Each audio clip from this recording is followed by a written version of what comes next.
San Diego, He, fucking Seattle. he got to see us. His mommy and daddy go from living in dating. shitty apartments to We're not living in the living Hollywood together. Hills. We're not living Right. together. Okay, you in Houston and me out here in LA. All right, and then from a shitty apartment in Gardner to the fucking hood. Right. All right, to Crenshaw and Adams. Where he would get humped and hump Tito, the dog. Yeah. Chip and Tito were lovers. They were lovers. Yes, right. We're proud parents of gay dogs. And go fuck yourself if you hate gay dogs. Fuck you. You know what? I like gay people and I like gay dogs. If you don't like them, eat a dick sandwich. Fucking turn it off right now.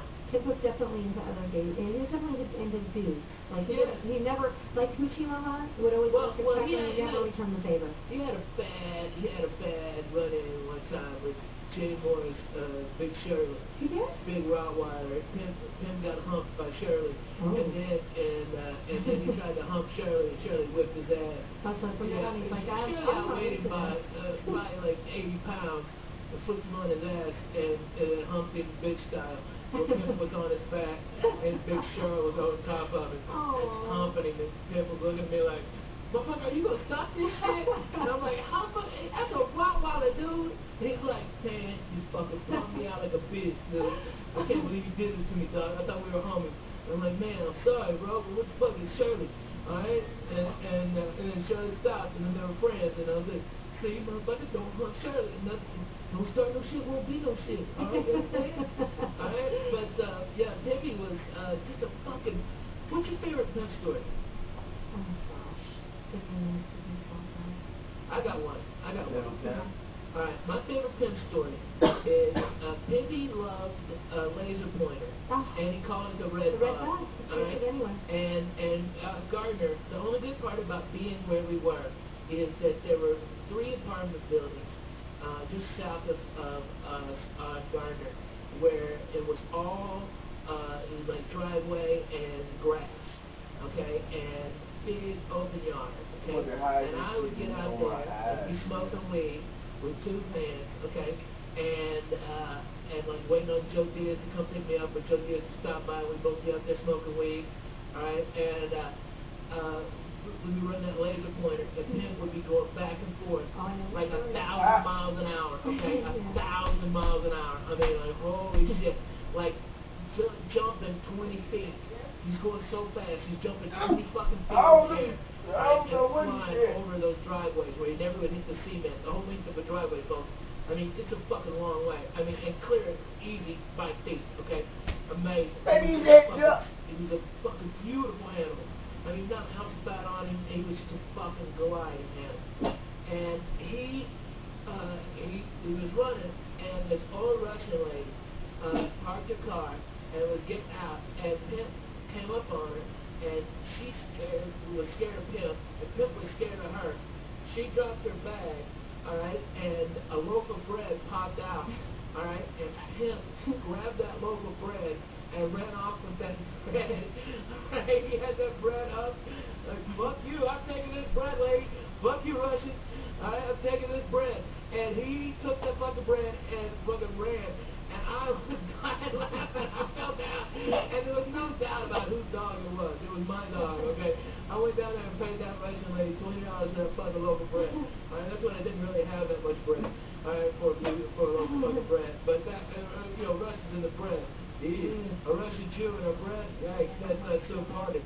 But I couldn't really punish him. I mean, he really just base instinct finally did what he wanted. He fucking saw bread, took the fucking initiative, got him some goddamn bread. That's one of my favorite stories up there. You know what I love about that story? Is that, I wasn't, when we first got him, I didn't really want a dog, and I had a cat person, yeah. And one of his arguments was that he was going to walk the dog and was going to help him lose weight. And then we discovered the laser pointer, so Ralphie, instead of walking him, because he's a high-energy dog, would just stand outside and smoke a lot of weed. And just move his arm back and forth with that laser pointer. And Pimp would be fucking completely you never got your exhausted. exercise. I know. I got some, but I not much at all. I'm not gonna lie. When you ask me my favorite memory, I'd have to say it's just a collection of a lot of wonderful memories with him, because we used to, every week, multiple times, we'd go up to Runyon Canyon, and we would hike, and we would just, I just miss him so much that I can't even single out one thing. Man, you made me feel like a dick. So I picked one. No. What a bitch. I swear to God, folks. I can't believe this. We're fucking, I'm fucking like nice, Rocky and you're just fucking through the fucking sweet cinnamon ball. I'll tell you. It's like, what the fuck? It's like me eating a sandwich and going, I'm going to share my sandwich with four homeless children. Excuse me, sir, can I have some more? Oh, you can take some more? Oh, come on. Give me one. I just... Fucking one. I don't want to be... All right, well then let's share one of the last memories, which is the experience of having him on the Dog Whisperer and seeing how he lived with Caesar and how cool that was. That was an amazing memory at the very end of his life. And the fact that, you know, it was a special trip for him. We left town for a good 3 weeks. And it was very, very, very expensive. But we gave Pip and Hoochie a vacation at the dog spa, which would be Caesar's ranch. They don't allow public boarding. You can't just go and board your dog there because they feel like you have to actually have had some sort of, you know, like met them or know them, and yeah, so you still have to pay for it. It's like everything in LA, you gotta be on the fucking list. Yeah, but it was an amazing place, and just driving the dogs out there and seeing this, you know, you see it on TV, but it's just, wow, what an amazing... It doesn't capture, you don't have a big enough TV to fucking capture it. It's just a huge place for, you know, dogs to have everything. Six Flags. Yeah. And they were in Disney World for dogs. They got to be there for 2 they got on there. The shit in this. All you gotta do is buy No, millions of places. Yeah, It's but massive. there's like hundreds of buttholes to sniff. Right. It's fucking amazing. What was that place that Diane went to where it's all the swingers? What is that place called? Oh.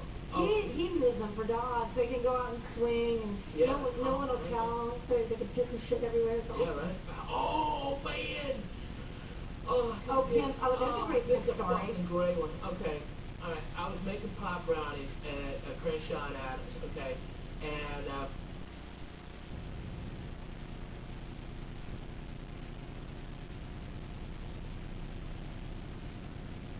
because we were having one of our monster barbecues. Okay, and I would take all my shake, my free weed. Okay, and I couldn't sell the nuts for it. All right, and I'd take that and I would I would melt it with butter and oil, okay, and then I would strain it and then use that butter for the brownies, right? And once you let it sit in a crock pot, for those of you who don't know how to make them, this is how you do it, okay, so you don't fuck up, right? You let the THC leach out, the butter will turn basically green. We should post your recipe on our website. I think that's against the law. Is it? Might be. No, you can post a recipe online. Might be against the law. Post a recipe? Fuck it. Yeah, well, if we can't Yeah, legally do it, we'll do it. We'll post it up there. Maybe instead of saying weed, we'll like put it in parentheses or something else. Fuck it. Because you want to get online, you can. And then if you can make the brownies after the fact, please let us know what you think of them. Yeah, mine kick ass. But it really depends on the grade of weed you got. Right. If you got Mexican bee swag, okay, you're gonna fucking get a headache. There's ways to make it stronger, right? Like the longer you put the Yeah. butter down. But you have to make sure that you slow simmer it. I mean, really so slow. Alright, the longer you let it sit, and then just freeze it, and then re-warm it back up, and that'll extract even more out of it. Wow. Alright, and then put it through a filter, and just squeeze every last bit of it. The wheat should almost be dry. But it tastes still like butter, and I put it in the top of the garbage.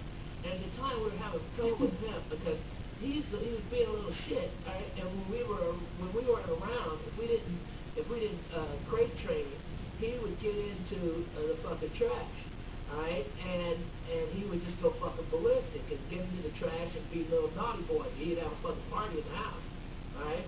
And tear every bit of trash out. Throw it everywhere. I recorded it once.